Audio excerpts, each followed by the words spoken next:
Michael Gellert is a Jungian analyst practicing in Los Angeles and Pasadena. He sees individuals and couples and offers a Jungian writing workshop.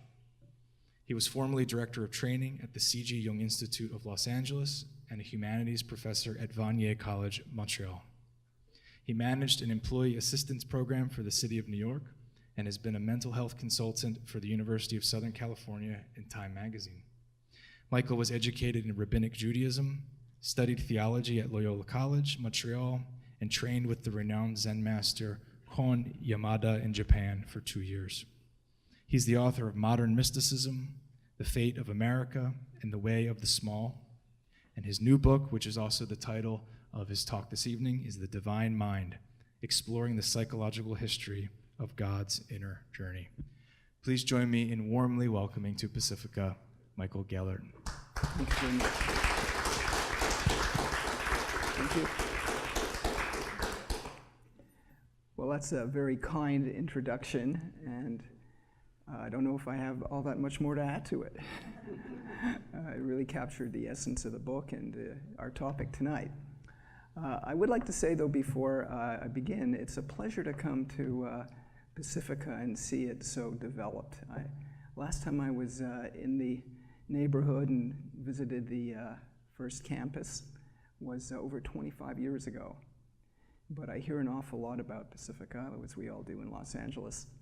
And thank you for coming tonight. It's a pleasure again to speak with you.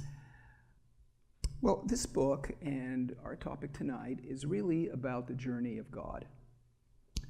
God's inner journey, which is really his own religious experience, his own individuation process, developing himself, developing greater consciousness.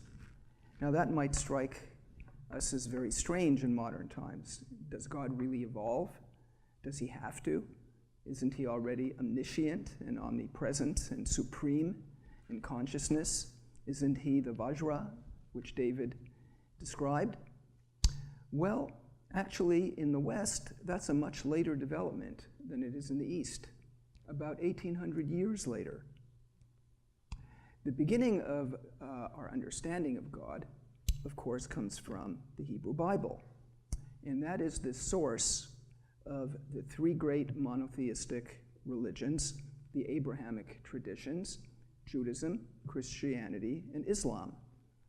Now, all those three traditions share the same basic book in common, which is their foundation, and that's the Hebrew Bible. Now, I show a little bit of a difference between the Hebrew Bible and the Old Testament, because most of you are probably familiar with the Hebrew Bible as it's generally known, as it's called, and that's the Old Testament. But actually, the two are two different scriptures. The contents, the chapters, the books, the verses are all the same, but the basic arrangement is different. As you could see, the last two books, the last two collections of books that make up the Hebrew Bible, the order is reversed from that of the Old Testament. And that completely changes the arc of God's journey, the arc of his story, the human divine drama, which is probably one of the greatest adventures never told, one of the greatest stories that we are not really fully cognizant of, for one reason, that most of us are reared on the Old Testament, which has a very different conclusion. The other reason is that the Hebrew Bible or the Old Testament, whichever one you're looking at, really is telling you the outer events of God's story. And most of you are familiar with the key events. For example, the beginning of creation in the book of Genesis, the slavery of the Hebrews under the Egyptian Empire, then the Exodus. And the book goes on and on and on until we come to the establishment of the state of Israel, ancient Israel. And then there's some crises that happen, which is voiced by the prophets. And then comes something that the prophets were prophesying with great fear and anguish, and trying to warn the people about, which was the Babylonian exile, where the Assyrian and Babylonian conquerors of ancient Israel took the basic intelligentsia, the Pacifica Graduate Institute of ancient Israel, and lock, stock, and barrel transported them over to Babylon. That was a huge crisis, as great as the Exodus, and its culmination was the return of the exile, where those people were able to go back. And that brings you pretty much, in terms of the external events, right up to the end of the Hebrew Bible. And then, of course, you get the bifurcation, or the foraging in different directions of the Hebrew Bible. And the three religions arise. I say three religions because the ancient Israelite religion had some key differences from the Judaism that most of you are familiar with through history and through friends of yours who are Jewish. It's a different kind of Judaism. And the book that became the sacred text for Judaism after the close of the Hebrew Bible, which was around 200 BC or so, the main text became the Talmud, which was the oral tradition that had been around all along through the development, same time that the Hebrew Bible developed, but it was orally transmitted. And finally, by around 200 BC, it was put down into writing, codified, redacted, and closed. That was at the same time that the New Testament evolved, and that became the foundation of Christianity. But as every religion scholar will tell you today, it's almost impossible to understand the New Testament without its larger contextual background, which is the Hebrew Bible. To understand Jesus' sayings, to understand the steps in his journey, you really have to understand the context that he came out of. And then much later, as you know, the New Testament was written roughly around 100 AD, and between 300 and 400, I believe, was the Nicaea Council, which codified the New Testament, put aside everything that they felt was not good Christianity, that those became part of, some of them, the Gnostic Gospels, which if you read, have a Buddhist quality almost. Christianity could have been very different, were the documents that were chosen for the New Testament different. And that is the core book of Christianity. Now with Islam, it's a later development, around 500 and in the middle of the 5th and 6th and around 500 AD. The angel Gabriel appeared to Muhammad one night while he was meditating in a cave and told him to recite. And Muhammad said, recite? Recite what? And the angel repeats again and says, recite, recite. And he says, what do you want me to recite? And then the angel started giving him a whole discourse, which began that night and went for something like 24 years. I might be a little bit off by a year or two, but something like that. And slowly, the Quran got formed. Now, the Quran doesn't have an overarching arc or drama or story the way the Hebrew Bible and the New Testament do. The Hebrew Bible has the key points that I mentioned to you. The New Testament has largely the incarnation of Jesus, and then the death, resurrection, and ascension of Jesus. And that became the external drama of Christianity. The Quran, by contrast, if you pick up a copy, you will see that it's not organized in any particular linear fashion. It's organized with the longest chapters first, and generally receding into the smaller chapters that come at the end. So one chapter could be talking about this, and then the next minute Gabriel goes in another direction. And of course, it was understood that Gabriel was just a voice piece for the same God who is the Father in the New Testament and Yahweh, the biblical God of the Hebrew Bible. Now these are the external events, and we're all familiar with them. But there's this hidden undercurrent that one has to kind of dig a little deeper to get the story of the inner events. The outer events are really what happened to the people. What happened to the followers of Jesus? What happened to the groups of people that Muhammad united to try to create the base for what then became the Islamic religion and eventually the Islamic Empire? The outer events really are almost like symbols pointing to the inner event. And just as the people had an inner event in the Hebrew Bible, and Jesus had an inner event, and the disciples had an inner event, and Muhammad too, so did the God who's the supposed author of these books. Orthodox tradition in Judaism holds that God dictated the Hebrew Bible to Moses, and he wrote the whole thing down. And it's the same with Gabriel and Muhammad. Now, the New Testament we know had many different authors because each small book in the New Testament bears the name of its author. Now, these inner events, we could talk a lot about what happened to the people, but it's very interesting to kind of reverse the magnifying glass and turn it upon God. Because God seems to have been on an inner journey, just like the Hebrew people and the followers of Jesus and the followers of Muhammad. And in this experience, just like in our own experience, there's an evolution. When you go into analysis, for example, or you participate in a meditation group where slowly over the years your meditation is deepening, there's an evolution of your personality, your very sense of personhood, your relationship of the conscious to the unconscious, an evolution of your character.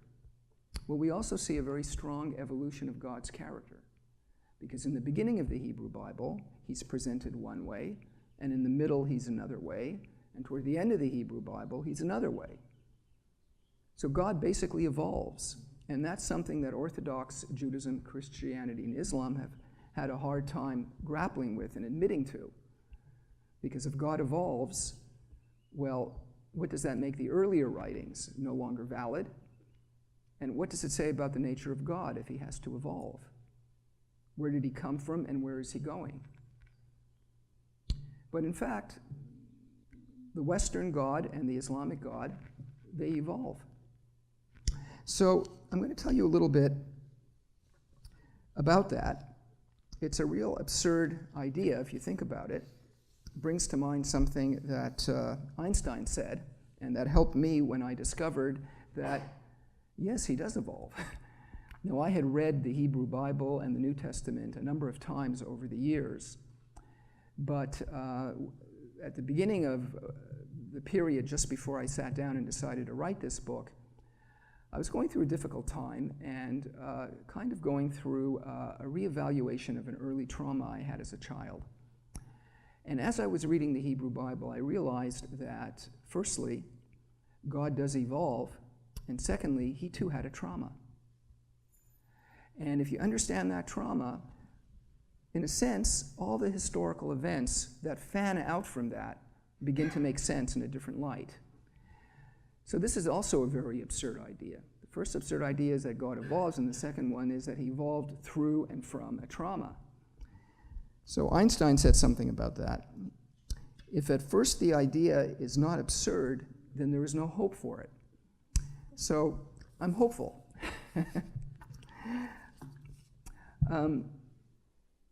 So the first question that we then come upon when we entertain the notion that God evolves is, what is this God?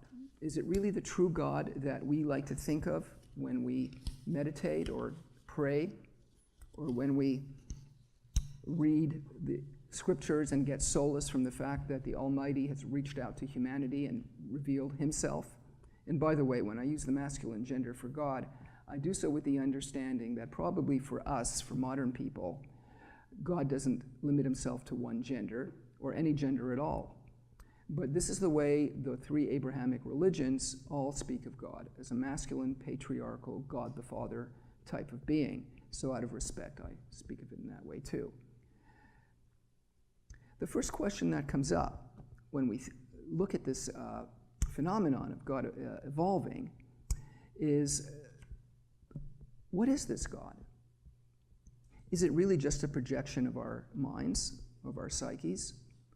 Or is there something really going on out in the world, out there with the so-called supreme being? Well, that's a very tricky question. And of course, if you're listening to the new atheists of our day, like people like Christopher Hitchens and Richard Dawkins and Sam Harris, or Bill Maher, they treat God as a fantasy of the psyche. But of course, they don't understand fantasy the way Jungians do, and mythologists who follow in the path of Joseph Campbell do. Likewise, they don't understand what really a projection is. A good way to understand projection, in addition to the Hebrew Bible and the New Testament and the Quran, is from an example from Greece. It was well known that in ancient Greece, at around noontime and midnight, the high point of the sun and the lowest point of the sun, that was the time Pan, the Greek god who we associate today with panic, would manifest. And he would manifest himself in a state of panic. He would be seen huffing and puffing and stamping on his goat-hoofed feet and breathing in a very rapid way, and basically in a state of anxiety. He himself was in a panic. Now, what was going on there? Well, firstly, this wasn't a kind of neurotic panic, because Pan would appear to anybody, not just quote-unquote neurotic people. He would rape women, he would rape men, he would attack, he would fight, he would go ballistic. He was really an expression of existential panic. And the ancient Greeks, as we know from their works in philosophy and their earlier works in mythology, that then led into the writings of the plays, the tragedies, those are the Greek equivalent of the Hebrew Bible in Greece. It was where humanity encountered the divine. And it was known in the Greek pantheon that Pan, as one of the gods, could himself incarnate panic. So what kind of projection is it that physically manifests, people see it, and it attacks people, and they get swept up in a state of panic themselves? Well, this was the Greek experience of existential panic. What is existential panic? Well, we have it too. We worry about dying, we worry about being sick, we worry about being able to pass on to our children a better world, or one at least as good as the one we lived in. We worry about getting sick. All the flaws and foibles of our character and the tragedies that life can heap on us, this is all what fed into the Greek notion of existential panic. Now, how do we explain that today? Well, with the writings of Freud and Jung and Hillman and so on, we have a better understanding of how the human mind evolved. Because way back then in ancient times, whether it was ancient Greece or ancient Israel, the human ego as we know it today, or the Western ego in particular, wasn't formed yet. The Greeks had a different kind of ego than we do, because consciousness, just like the God image it gave rise to, was evolving. And 10, 12, 14,000 years ago, consciousness was still not yet as differentiated, as finely tuned as it is with us today. So there wasn't an internal ego that divided inner reality from outer reality, that divided the divine from the human. God was experienced just like nature was, as a force of nature. But even human nature, which has its own hurricanes inside, can manifest as an external phenomenon because the ego didn't have a dividing line between inner and outer. Now, Jung borrowed from the anthropologist Lucien Levy-Bruhl and called this phenomenon participation mystique. It's a mystical participation between our psyche and the outer world. So there's no distinction between what is happening inside or outside.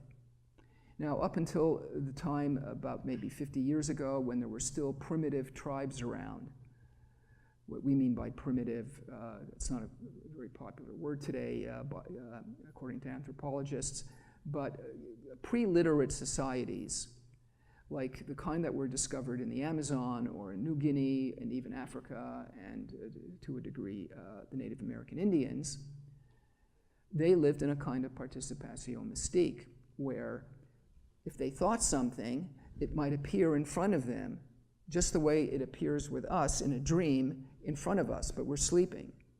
We only experience the mythical dimension when we're sleeping and dreaming, or meditating, or praying, or in a state where we get into a participation mystique, such as jogging and we get into the zone, or we're listening to Bach or the Beatles or some other kind of inspiring music. Then the unconscious and the conscious merge again. But for us, it's momentary. When we have a mystical experience, it's a rare thing. But in tribal times, it was more common.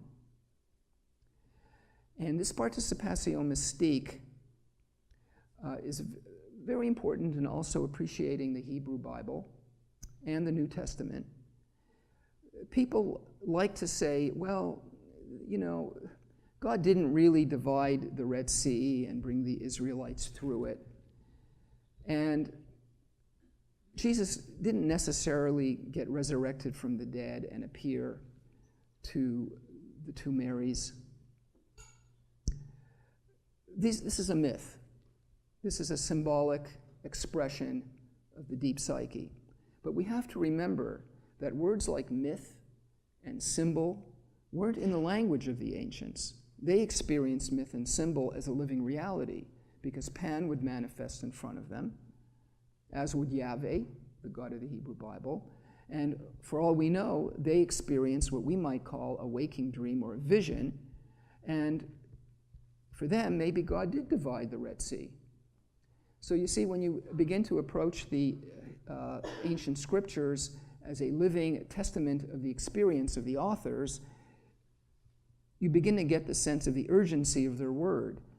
They weren't speaking symbolically, they were speaking very literally. Now, we know for a fact that it's probably not likely that the ancient Israelites were ever enslaved in Egypt. The Egyptians, the ancient Egyptians, were great record keepers. And there is very little indication in the Egyptian records that they've unearthed in the tombs, in the pyramids and elsewhere, that the ancient Israelites ever were in Israel as a large body of people who were enslaved. So there's definitely a genuine innovation of creativity in writing these ancient texts. What were they really talking about? Well, they weren't really talking about Egypt, because it states in the Bible again and again that Egypt was also known as the house of bondage. Well, suddenly we get a psychological idea of what they were really talking about, because they were trying to express their journey or exodus out of a psychological state of slavery. And they went into the desert, turned out to be for 40 years, in order to unlearn everything they learned previously. They were having an authentic religious experience. And then they go into the promised land, and they understood that not just as an external piece of earth, but as a state of mind. So when we unearth these symbols and stories, we see that they're really talking about individuation. They're talking about a psychological and spiritual inner journey. Now, you see that same myth repeats in the New Testament. Jesus goes into the desert instead of for 40 years, he goes for 40 days. And when he comes out of it, he then has the resurrection. And the resurrection, death, and ascension are 3 stages of the transformation process, and they're analogs, they're parallel to the house of bondage, journey into the desert, and going into the promised land in the Hebrew Bible, which is why Easter and Passover are celebrated around the same time of the year and are essentially the same holiday. So this again is the externals of the tradition, but we have every reason to believe that God was going through an experience too. And he was also going through a journey from a kind of house of bondage into the promised land, as he was going through a journey in the New Testament.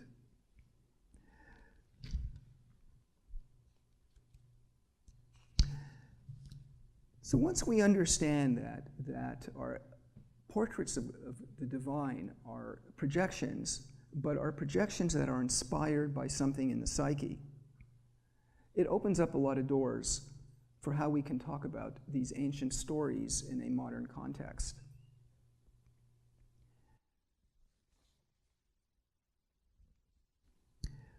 We see that the Hebrew God was evolving in parallel with our own evolution. So as we become more sophisticated and we begin to get a sense of the difference between the inner and the outer, God also becomes divided in that way too. It's no accident that the ancient Israelites were a warring tribe who were quite merciless with their opponents, and at the same time the God of the Hebrew Bible was very merciless in ordering the people to extinguish them, to extinguish their enemies. You count as many as 75 holocausts in the Hebrew Bible, 75 acts of genocide that the Israelites enacted and heaped upon their enemies. God clearly had the same dark side that we do. And Jung's answer to Job is very much looking into that and asking, where does this dark side of God come from? It seems to be part of his nature. Now, that's the thing that characterizes all the 3 Abrahamic religions in their scriptures, that God was understood as an external being who behaved very much like a person. In fact, he appeared as a person a number of times in the Hebrew Bible. To Abraham, he appeared as 3 persons, much like in the New Testament, he appeared as the 3 persons of the Father, Son, and the Holy Ghost. The anthropomorphic concepts are projections of human ingredients, but they are being propelled by an authentic experience with something divine. Jung felt very strongly that although the myths and symbols of our traditions seem to be dated and are anthropomorphic and external, and God as he's portrayed in the Sistine Chapel as a human being with a long white beard, still the reality behind that image, behind the projection, comes through the human psyche and projects it out and has a real experience, but God is experienced out there once the ego has divided the inner and the outer. And that division happened in Greece around the time just before the philosophers, and it happened in ancient Israel during the time of the Hebrew Bible. Now we see the same problem coming up today too. For example, when Charles Lindbergh visited Jung at his home in Zurich, he had with him documented evidence from the United States Air Force that UFOs are being registered on the radar of the armed forces. It was going on in Europe at the time too. And Jung tried to explain to him that this is not necessarily an outer phenomenon of another world, even though it has matter and it appears on the radar. Because Jung understood that the psyche is real. And that when you go down into the depths of the unconscious, there comes a point Jung talked about, which he called the psychoid layer of the unconscious, which merges with the material world. And when somebody has a vision or a waking dream, what happens is the imagery somehow goes into the material world and gathers a certain energy that then can be detected by radar, apparently. Now, this sounds like a very strange idea, but UFOs have been around now for 100 years. People have seen them. There's been all kinds of stories of encounters, but nobody has yet come with any real hard evidence, because that's the nature of the psyche. It's kind of slippery. It goes between the material and the spiritual, and through the device of projection, it appears to us as very real. So you see, the first part of God's journey, the Hebrew Bible, and you see the dates there, 2000 BCE to 200 BCE. And then the second part, 200 BCE to 1200, you see the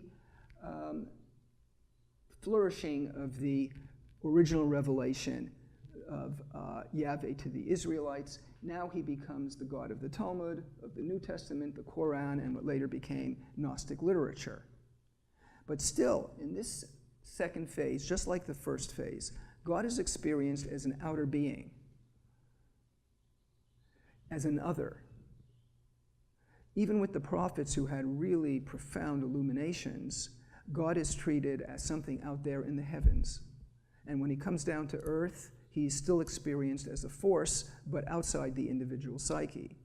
Because again, there was no sharp division yet between the inner and the outer.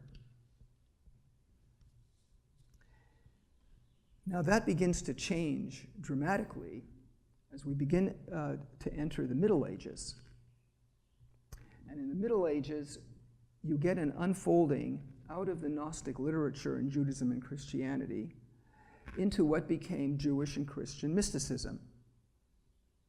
Now, in Jewish mysticism, the main body of knowledge is the Kabbalah. It's not the only source of Jewish mysticism, but it's the one that people are most aware of. And Christian mystics like Meister Eckhart, whom Jung was very fond of, St. John of the Cross, St. Teresa of Avila, all the saints who are idealized as almost like gods, as guardian angels by the Roman Catholic Church, were people who began to experience God in a different way. And the Sufis, the mystics of Islam, who came around that time too, also began to have a very different sense of who Allah was than the way he's portrayed in the Quran. Now, they will tell you that the writings of the Sufis are really just the interior hidden aspect of the Quran that is now being experienced in a more vivid, tangible way. And the mystics will tell you that too. But it's very interesting that in Judaism at least, they recognize that the God of the mystics was so different from the God of the Talmud and the God of the ancient Israelites that they had to give God a new name. And they had to reconceive him and describe him in a very different way. And the way the Kabbalists talked about God was as the Ein Sof, which translates from Hebrew as the absolute nothing. God is not a thing.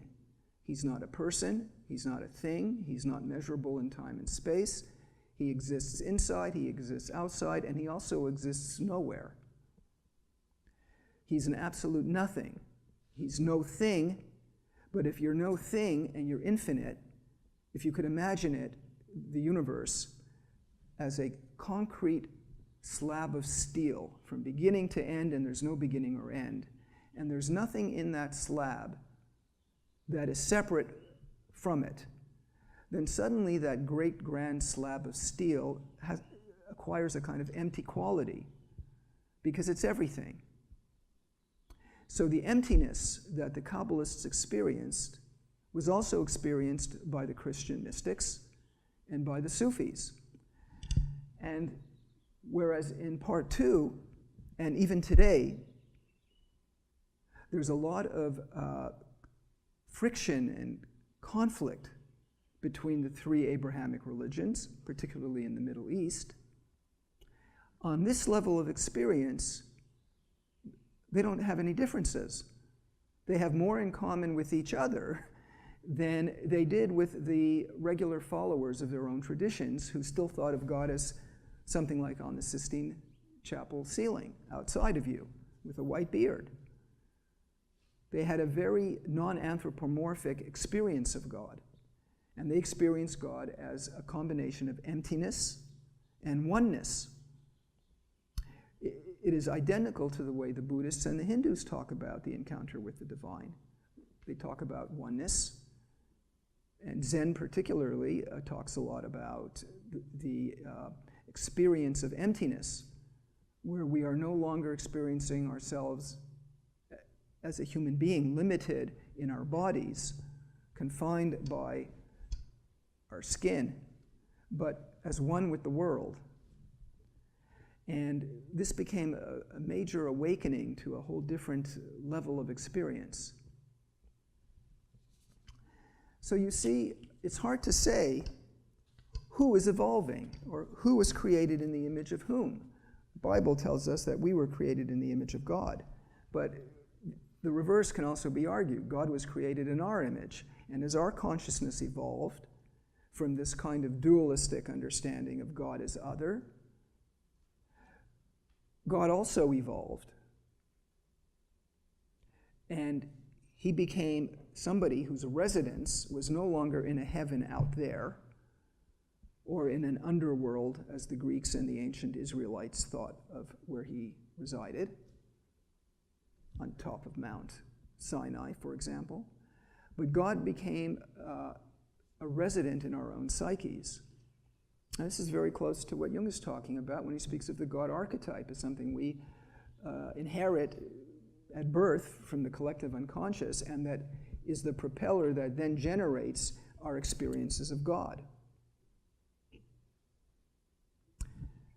So this is a kind of a three-step transformation process, and the beauty of it is that it leads us from ourselves. If we follow this kind of evolutionary process, it leads us from ourselves out into the outer world where God is out there, and then we turn around and we go back inside ourselves, and there we find God is the source of the projections. He is the projector, or we, in our unconscious minds, which is identical with the Godhead according to the mystics, generates our experiences of God, and he's no other than us. Now, this is a huge revolution, except for one problem. The mystics were the only ones who experienced it that way. By the time we get into the Middle Ages, all three religions were very, up until then, concerned about defining the precise nature of God in an intellectual way through the writings of the scholastic philosophers in Christianity, like St. Augustine and Thomas Aquinas, to the Talmudic scholars who wrote the 20 volumes or 23 volumes of the Talmud, with very particular instructions on how to live and how to interpret the Mosaic law in a modern way. And even Islam, with its emphasis on Sharia, their version of the Mosaic law, was very focused on doing things the right way. And when the mystics came, they were very alarmed, because here are some people who are going around and saying, well, all that other stuff is very important and it's good and we observe it. The mystics all observed the traditions they came out of, but they said that God is beyond the traditions, and the only way you could really find God is not in the books, but inside yourself. As Jesus said, and he was the first Gnostic and the prototype for the Christian mystics, the kingdom of God is within you. But at the time of the Middle Ages, what happened was the religion kind of bifurcated in two paths in all three traditions, so that the collective was stayed focused on God as other. And today, in most of the churches and the synagogues and the mosques, people pray to God as they conceived him back before the Middle Ages. The evolution of God as an image and as an experience has not shifted significantly in the last 500 years. And that is because the West and Islam chose to follow its clergy and its dogma and stay just limited to its scriptures. So God stayed limited in the religious imagination to the way he was portrayed in Scripture. It's a very small minority of people who understood that Scripture was, to borrow a saying from the Zen Buddhists, they say that do not mistake the finger pointing to the moon for the moon. They understood that everything we say about God in Scripture, even though it's a divine revelation, probably has the element of projection in it, is anthropomorphic, and is just a rough approximation. The mystic said, however, you could experience the Godhead directly as your own godhood, because God has changed his residence, so to speak. He's no longer out in heaven and in the books, but he's inside the psyche. So it's a very small minority of people, and their vision never caught on except with students of Pacifica and readers of comparative religion and people who are exploring mythology and looking at the writings of the mystics in a more psychological way. That's a very small minority, and if you wonder why the world is still fighting the way it is today in the Middle East, the way the nations in the world are fighting the way they did back in the days of the Crusades, it's because they're still stuck at that level of God. And they follow what that God taught, and the imperial ambitions were an expression of God before the mystics came along and said God is beyond all of that stuff. Even the Sufis understand that the jihad that all these terrorist groups are claiming is their ideology, that there really are two jihads according to the Sufis, a greater jihad and a lesser jihad. And the lesser jihad is the one that Islam has mostly followed. It's the jihad or the struggle, where jihad means struggle, to conquer the rest of the world and make it become Muslim. But the Sufi mystics understand that the inner jihad is the wrestling one does with oneself. It's the same wrestling that Jacob did with the angel.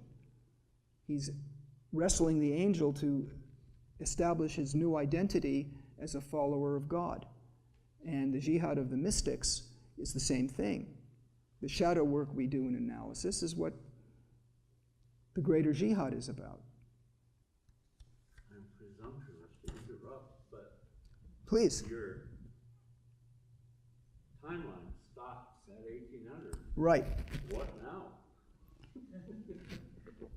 Well, in terms of genuine innovation, we have not really moved that far beyond the mystics. Psychologically, they didn't have quite the body of writings and psychoanalysis the way we do, but their insights were on the same level as the highest insights of our psychologists. Jung loved Meister Eckhart and said he has the same relativistic understanding of God, that God is a reflection of the psyche and is an embodiment of the unconscious. Jung would be the first to say that the Hasidim, whom he was a devout student of, he had a Hasidic vision a few weeks before he died that you could read about at the end of Memories, Dreams, Reflections, where he died and was reincarnated as one of the famous Hasidic masters of the Middle Ages, reincarnated in the Garden of Pomegranates, which in the Kabbalah is the equivalent of the Garden of Eden, but it's the psychological Garden of Eden. And there he is experienced dancing the Hasidic dance with God, and he becomes God's bride.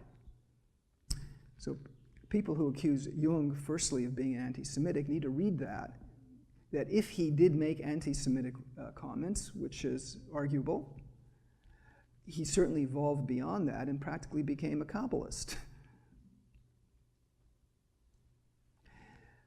When you read Eckhart or St. John of the Cross, you find their writings are just speckled with psychological insights that we are rediscovering in the last 100 years, and many psychologists think that this is an innovation, but the mystics were already examining the psyche in that way.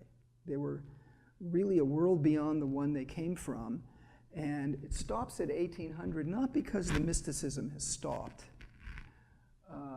There are still Christian mystics and Kabbalists and Sufi masters around, but when you discover the absolute nature of the divine in and as yourself, what more is there to say? So, in a sense, the teachings are to go within yourself and to pursue practices that embody that experience of our oneness with the divine and ourselves as divine. Now, it stops there because it didn't have an impact in society.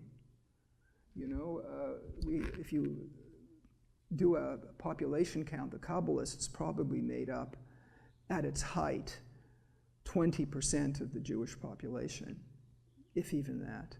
The Christian mystics far less, and the Sufis also very, very little. But that's the same everywhere in the world. I mean, in Japan, everybody thinks Japan is Zen Buddhist, but in fact, the number of Japanese people who study and pursue Zen training is 2% of the population. In a sense, the religious geniuses of their traditions and their ages were offering to the rest of society a vision and experience, a possibility of experiencing God that was beyond everybody's imagination, and it was so mind-blowing and so radical that people couldn't grasp it, and they were afraid of it. The church, the authorities in all three religions persecuted some of its mystics and executed more than one for things that today the hippies were saying when they were taking LSD. It was commonplace. People would drop a pill and 3 hours later would say, "I see God." Well, you know how many mystics were burned at the stake because they said that? That's very threatening to millennia of established dogma that teaches that God is out there and we don't have to do anything else than have faith in that and just follow the rules. But that doesn't lead to individuation or self-realization. So if you wonder why Jung is not all that popular in America, it's a similar kind of thing, not on the same level of drama, but on the same level of the difficulty it is for the ego to understand that it is merely a kind of persona or a kind of outer identity that mitigates the outer world and the inner world, which is why, as Jung and Freud both said, we need to have a very well-developed ego.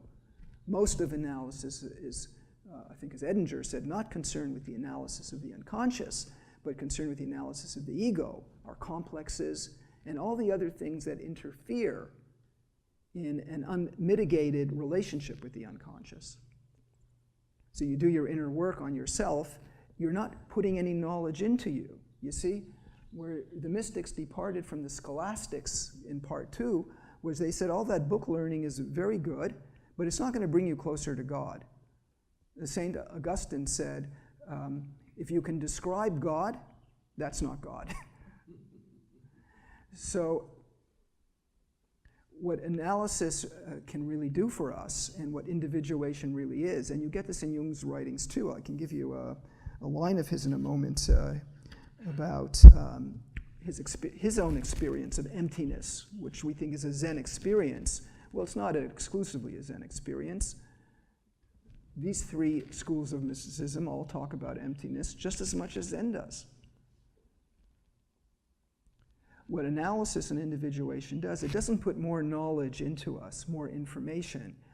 That is important. It's important, especially if you're training to be an analyst or a therapist, to have a good body of knowledge that helps you deal with your patients. But that alone is a finger pointing to the moon and not the moon. The mystical experience is beyond language, beyond concepts, beyond dogma, beyond books.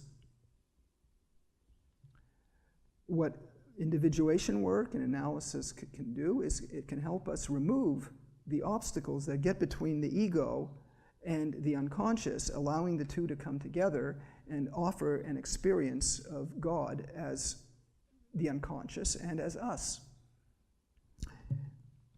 Here's a quote of Jung's toward the end of his life. "The whole course of individuation is dialectical, the conscious and the unconscious in dialogue, and the so-called end is the confrontation of the ego with the emptiness of the center. Here the limit of possible experience is reached. The ego is dissolved as the reference point of cognition." So when somebody who has realized their own unconscious as a vehicle of the divine, and that they can have a relationship with that, the usual reference points of ego consciousness begin to get very relativized.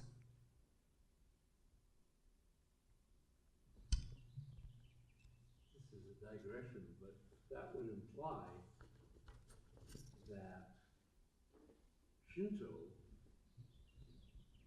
would be parallel to the kind of liberalistic conflict producing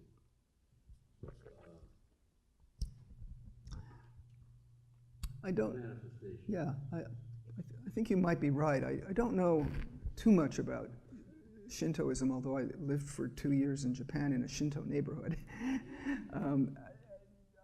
Shintoism is really a kind of collection of folklore and rituals of the transitions of life, like marriage and death and coming of age for young people, and a series of myths and stories about how the gods created the world, and particularly Japan. And it is not a religion in the traditional sense. And it didn't follow, as far as I understand, that trajectory of coming from old-style religion to a kind of modern psychology in the form of mysticism and then modern psychology. All the other religions, Zen, for example, is a highly psychological religion with its own teaching about the unconscious. It's one of the few religions in the world that has a word explicitly for the unconscious. The Kabbalists do as well. But it varies, you know, the meanings vary. So probably the other traditions of Buddhism in Japan are the ones that go to that place. So I think what I'd like to do is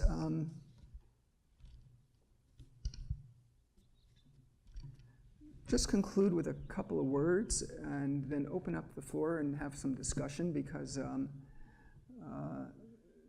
the interchange between your own interests and this book I wrote needs to kind of come to you in a way that you can relate to. So I invite you all to ask anything on your minds, personal questions, questions about your own personal journey. I didn't talk too much about, at all about my how this kind of came to me, this unique history of God evolving. As I mentioned before, I did have some reflections on some early childhood trauma and realized, oh, God also had a childhood. And that childhood was the Hebrew Bible. And then his middle years, his adolescence and his middle years was part 2. And the sophisticated, adult, mature divine is really the mystics in part 3. So you could all find probably some parallel between his or its journey and your own. And that's always something interesting to explore. And for me, that became a kind of eye-opener that led me to write this book. So those are my concluding remarks, and thank you for listening.